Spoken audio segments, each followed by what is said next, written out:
Apa jadinya kalau seorang miliarder yang biasa dimanja kemewahan, justru dibuat terdiam karena pembantunya? Bukan karena kesalahan, tapi karena sesuatu yang sangat mengejutkan dan menyentuh hati. Assalamualaikum sahabat YouTube yang budiman.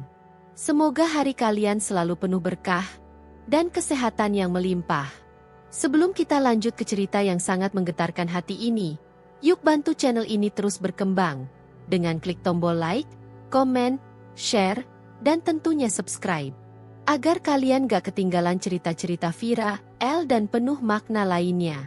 Tulis juga di kolom komentar, dari kota mana kalian menonton. Tulis, aku dari namamu dan kotamu, biar kita saling kenal ya.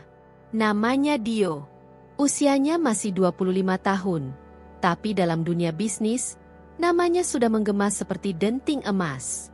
Di balik jas mewah dan senyum berkelas, ia adalah pemilik beberapa perusahaan rintisan teknologi yang kini nilainya menembus ratusan miliar. Ia tinggal di penthouse paling tinggi di Jakarta, tempat di mana matahari pagi tak lagi menyentuh tanah, tapi menyapa langsung dari balik jendela kaca berlapis anti-UV. Semua yang dibutuhkan tinggal pesan. Makanan datang dalam 10 menit. Pakaian diganti setiap minggu. Asisten pribadi, sopir, bahkan chef pun tersedia.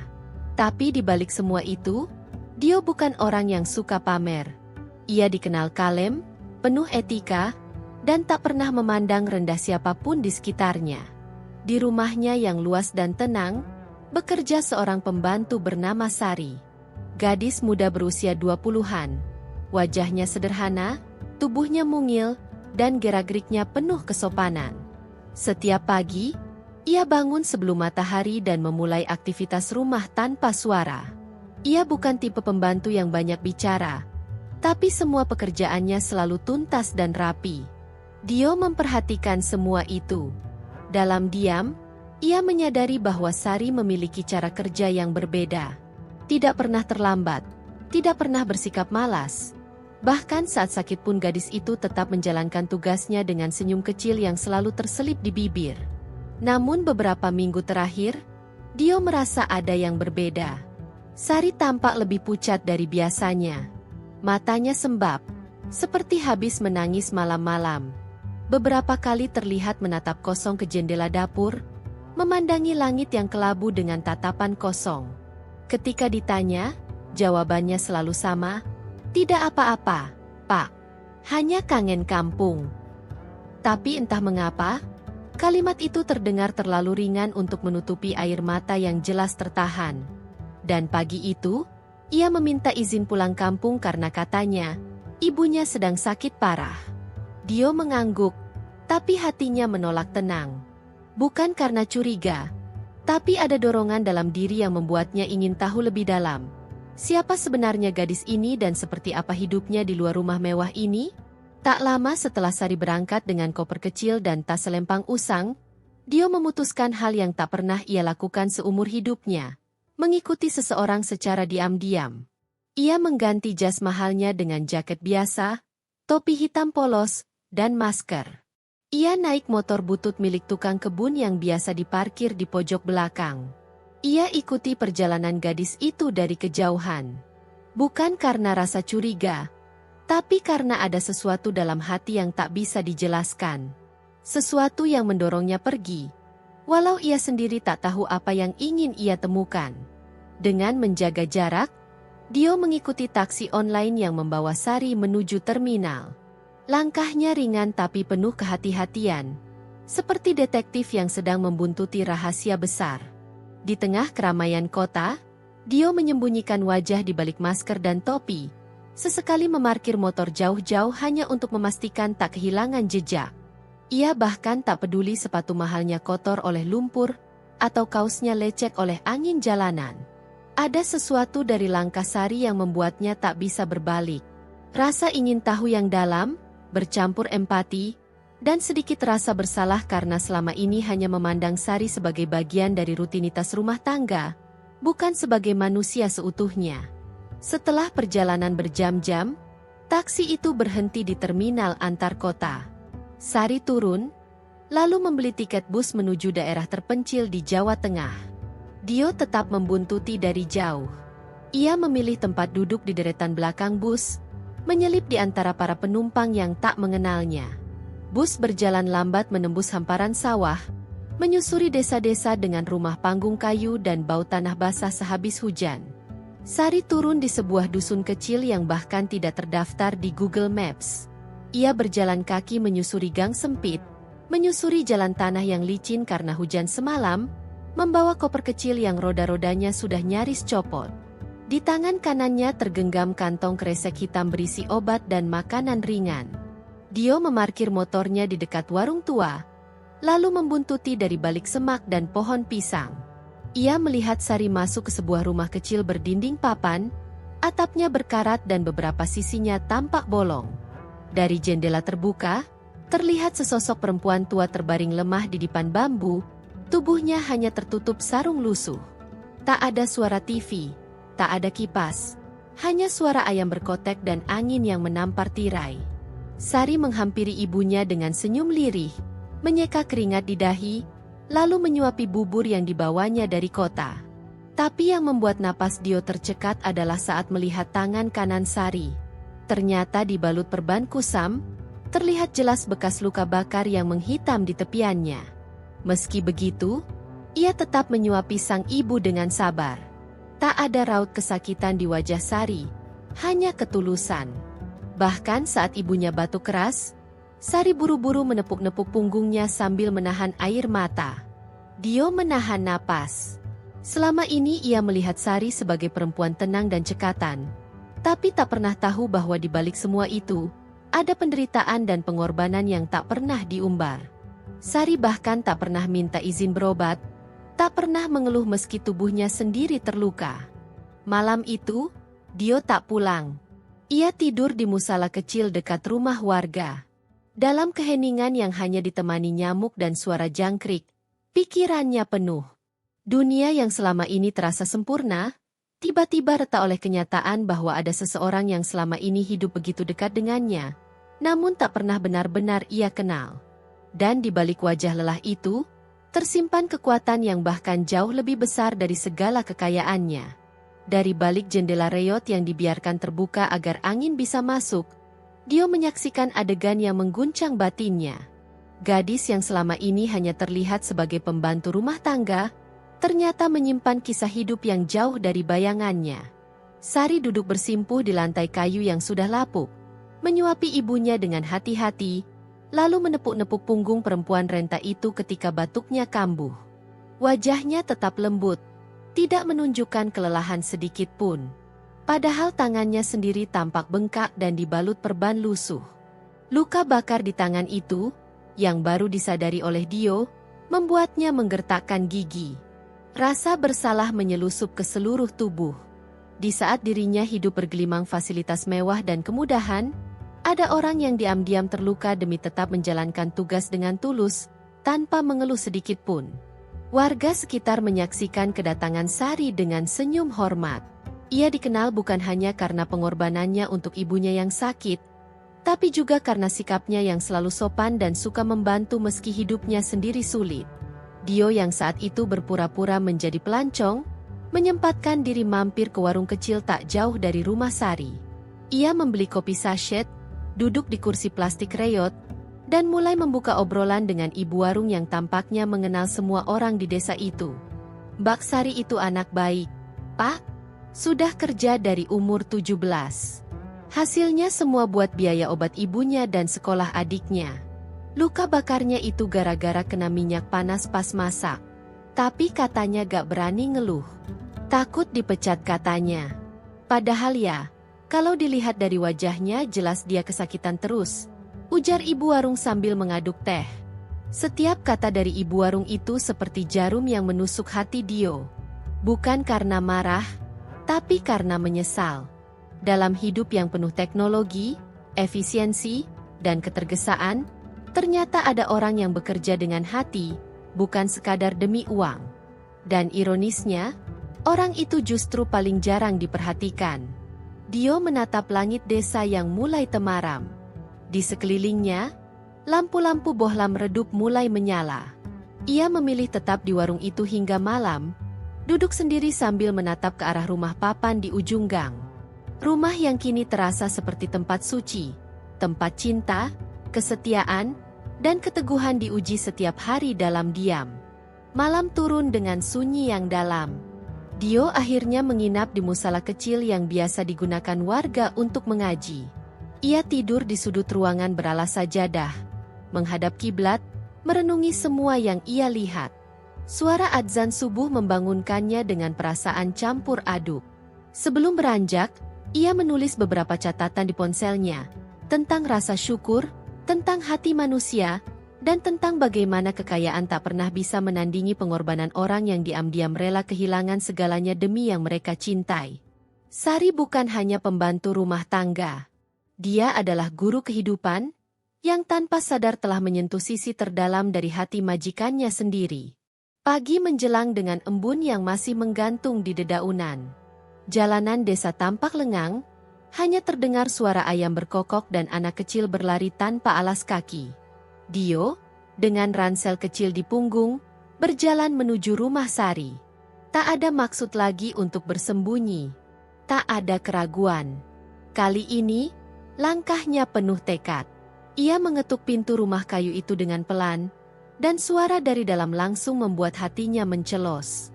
"Sebentar, ya," ujar Sari dari balik tirai.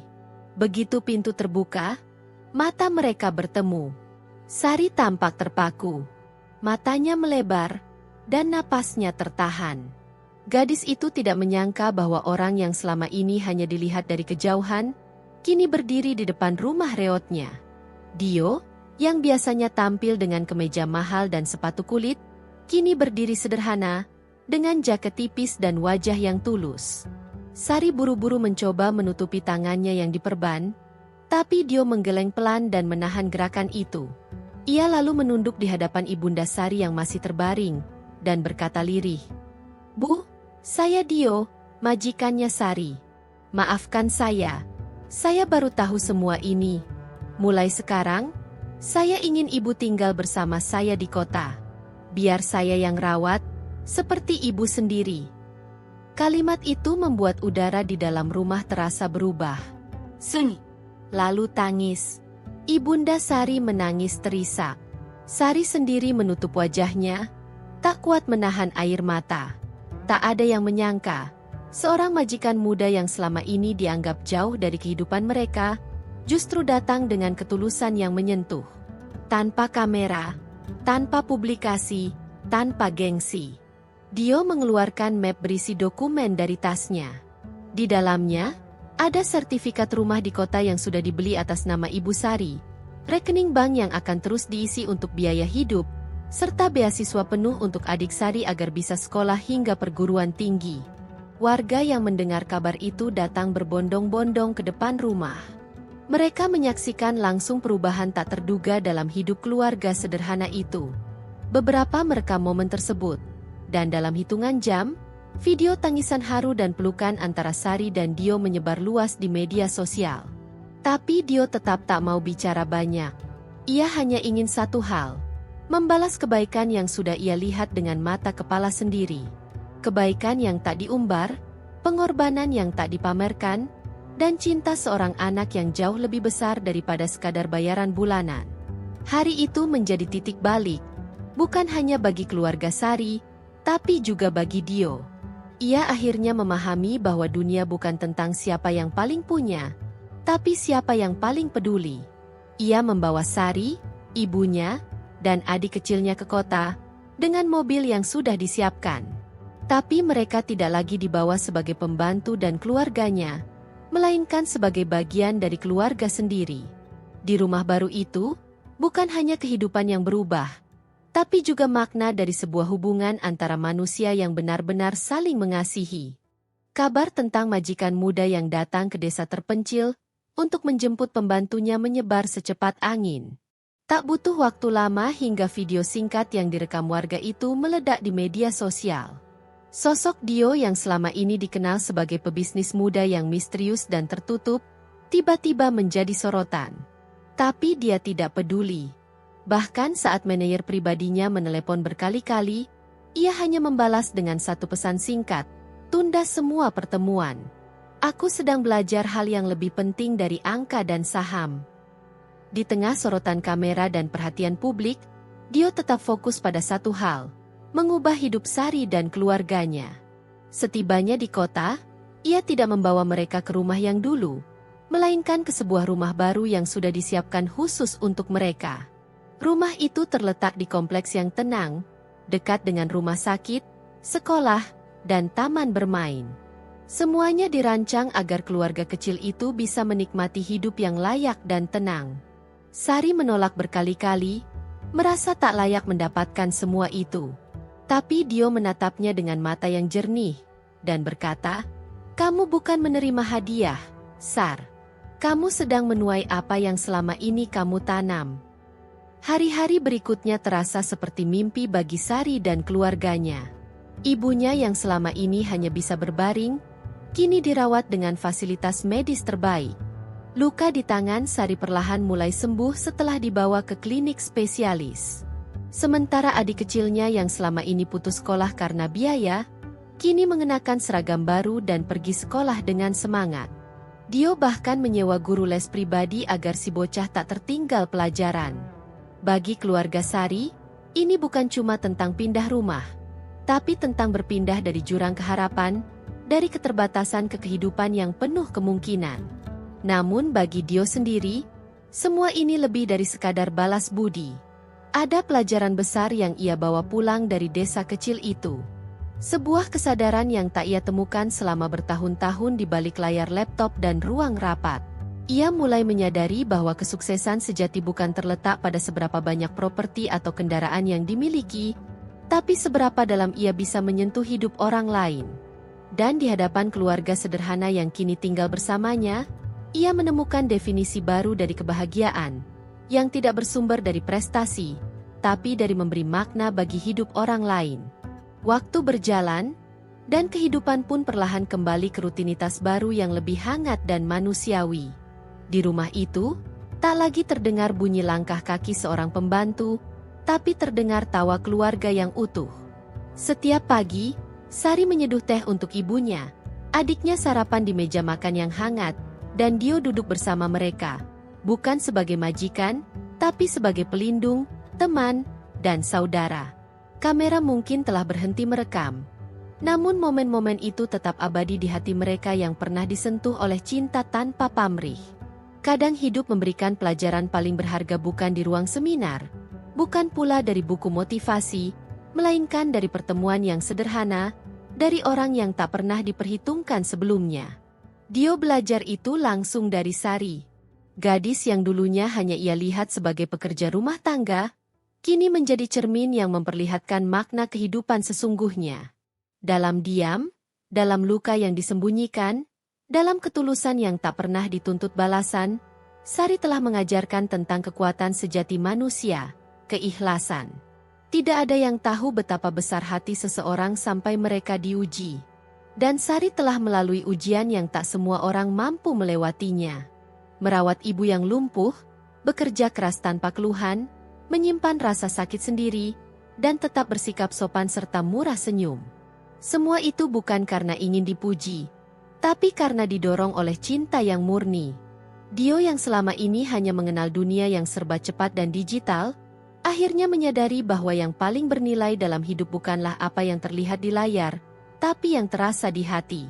Sementara dunia luar sibuk membicarakan berita viral tentang majikan dan pembantunya, Dio justru semakin tenggelam dalam kesadaran baru.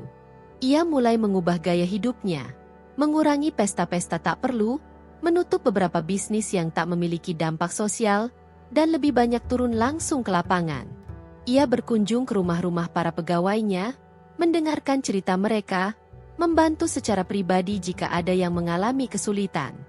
Semua bermula dari satu kejadian. Saat ia memilih untuk mengikuti pembantunya pulang kampung, Sari pun pelan-pelan membuka diri. Bukan sebagai bawahan, tapi sebagai manusia yang dihargai. Dia diminta ikut dalam program sosial yang Dio gagas, memberi pelatihan kepada gadis-gadis muda di desa agar bisa mandiri.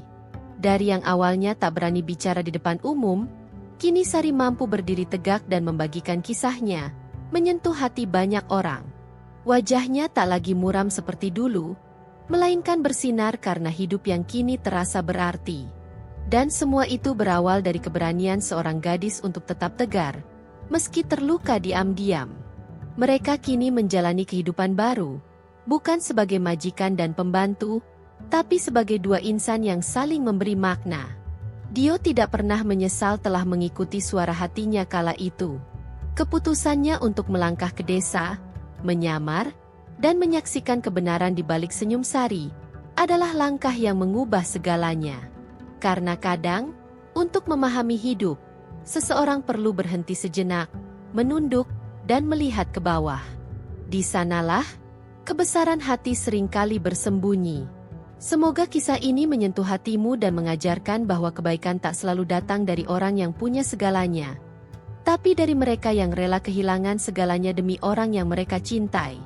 Jangan lupa like, share, dan subscribe untuk mendukung kami menghadirkan kisah-kisah inspiratif lainnya. Dan tulis di komentar, "Aku percaya, kebaikan akan kembali padamu."